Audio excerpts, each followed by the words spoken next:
کہ ان کے مولویوں نے لکھا ہے کہ معاذ اللہ نبی صلی اللہ علیہ وسلم مر کر مٹی میں مل گئے۔ مسلمانوں مجھے یہ بتاؤ کہ کسی مسلمان کا یہ عقیدہ ہو سکتا ہے؟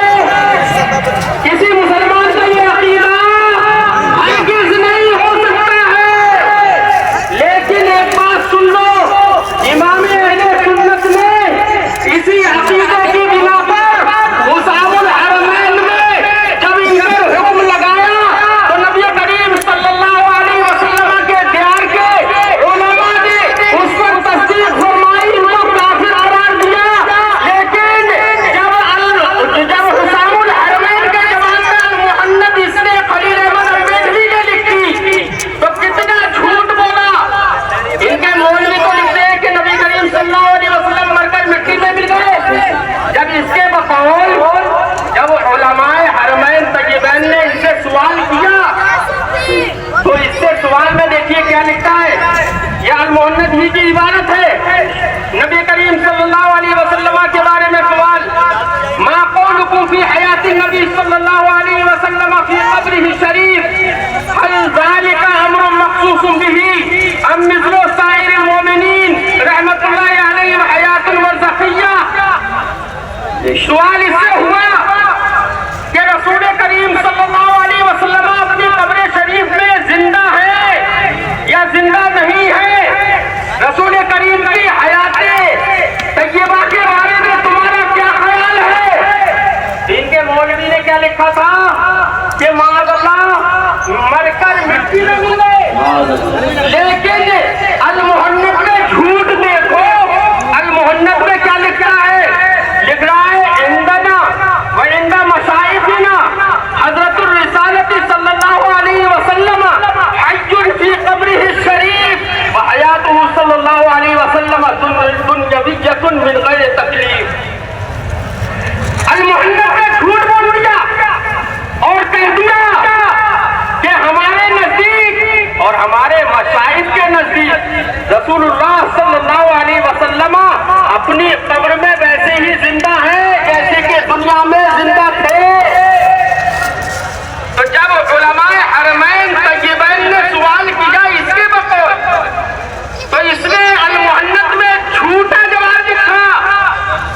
یاد رکھیے نبی کریم صلی اللہ علیہ وسلم نے ارشاد فرمایا انا اعلمکم باللہ واتقاکم، بخاری شریف کے حدیث کے الفاظ ہیں۔ نبی کریم نے ارشاد فرمایا میں تم میں سے سب سے زیادہ جاننے والا ہوں اور سب سے زیادہ تقویٰ رکھنے والا ہوں۔ بتاؤ ہمارے نبی صلی اللہ علیہ وسلم سے زیادہ جاننے والا کوئی ہو سکتا ہے؟ ہمارے یہاں پر کوئی امتی نبی سے عمل میں نہیں بڑھ سکتا۔ بولو ہاتھ اٹھا کر کہو ہمارے نبی صلی اللہ علیہ وسلم سب سے زیادہ جاننے والے ہیں۔ لیکن ان کے مولوی نے لکھا معاذ اللہ نبی کریم صلی اللہ علیہ وسلم کو اگر واضح علم غیب مانا جائے تو ایسا علم غیب تو بچوں کو زید عمر بکر مجنون صبی اور بہائم چوپاؤں کو بھی حاصل ہے۔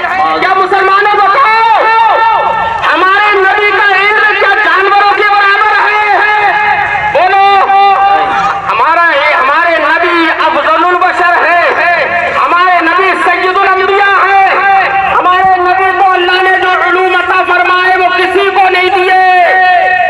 بولو اور ان کا مولوی کیا لکھتا ہے کہ ہمارے نبی کا علم اتنا علم تو پاگلوں مجنون کو بھی ہے، وہاں چوپاؤں کو بھی ہے۔ اگر تم سے کوئی یہ کہنے لگے، اگر کوئی ڈاکٹر اور پروفیسر ہے اس سے کوئی یہ کہنے لگے تمہارا علم تو مکتب کے ایک بچے کے برابر ہے، تو یہاں تو تشبیہ ہے کہ انسان کے بچے سے ہی دی گئی ہے۔ لیکن اس پروفیسر کو برا لگے گا یا نہیں لگے گا؟ بولو ذرا بولو، اس پروفیسر کو برا لگے گا۔ تو اس لیے نبی کریم کی شان میں توہین کرنے والے فرقے کا نام ہے فرقہ دیوبندیہ، اللہ کی شان میں گستاخی کرنے والے کا نام ہے فرقہ وہابی۔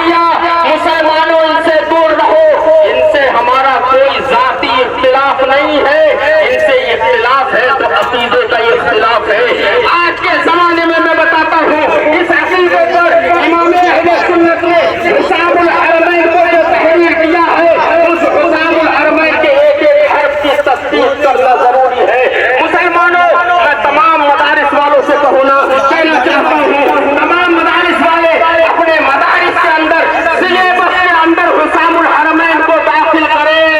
بولو کریں گے حسام الحرمین کو اپنے سلیبس میں داخل کرے اور ایک ایک بچے سے حسام الحرمین کی تصدیق کرائے. وآخر دعوانا ان الحمدللہ رب العالمین. السلام علیکم ورحمۃ اللہ وبرکاتہ. ماشاءاللہ اب آپ کے سامنے 5 منٹ کے لیے حضرت مولانا زاہد رضا صاحب اللہ بریلوی تشریف لا رہے ہیں. آئیے محبتوں کے ساتھ استقبال فرمائیں. نعرہ تکبیر.